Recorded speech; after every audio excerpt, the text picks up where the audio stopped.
There's a line to a quarry at the end of Thomas's branch. It goes for some distance along the road. Thomas was always very careful to whistle here in case anyone was coming.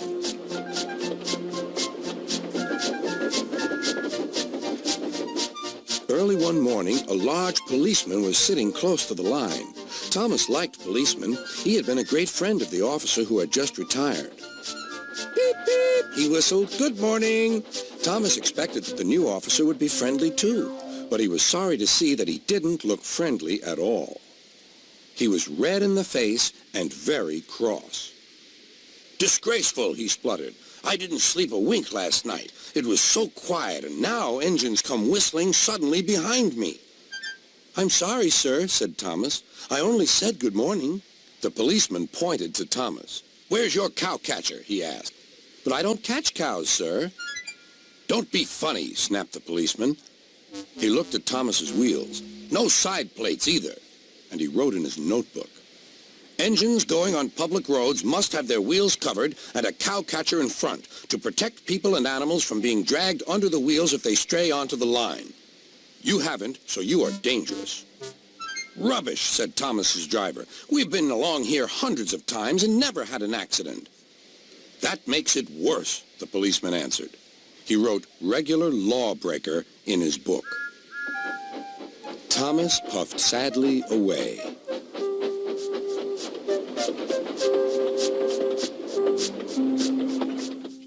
Sir Topham Hatt was having breakfast. He was eating toast and marmalade. The butler came in.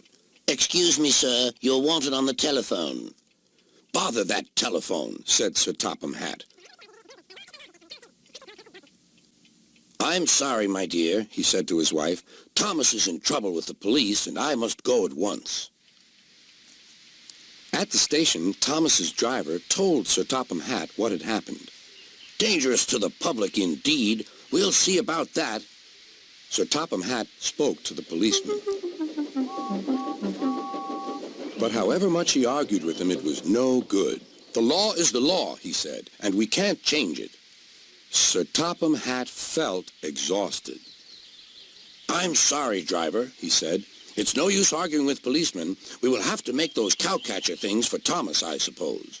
Everyone will laugh, sir, said Thomas. They'll say I look like a tram.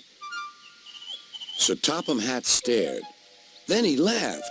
Well done, Thomas. Why didn't I think of it before? We need a tram engine. When I was on my holiday, I met a nice little engine called Toby. He takes freight cars from the farms, but the trucks are taking over most of his work and he needs a change. He has cowcatchers and side plates. I'll write to his superintendent at once.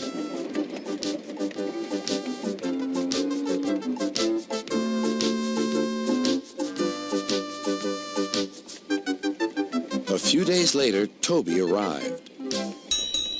That's a good engine, said Sir Topham Hatt. I see you've brought your coach, Henrietta. You don't mind, do you, sir? Asked Toby. The station master wanted to use her as a hen house, and that would never do. No, indeed, said Sir Topham Hatt. We couldn't allow that.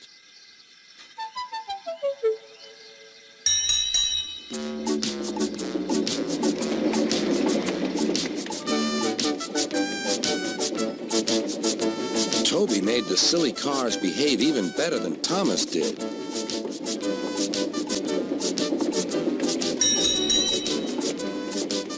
Hey, you!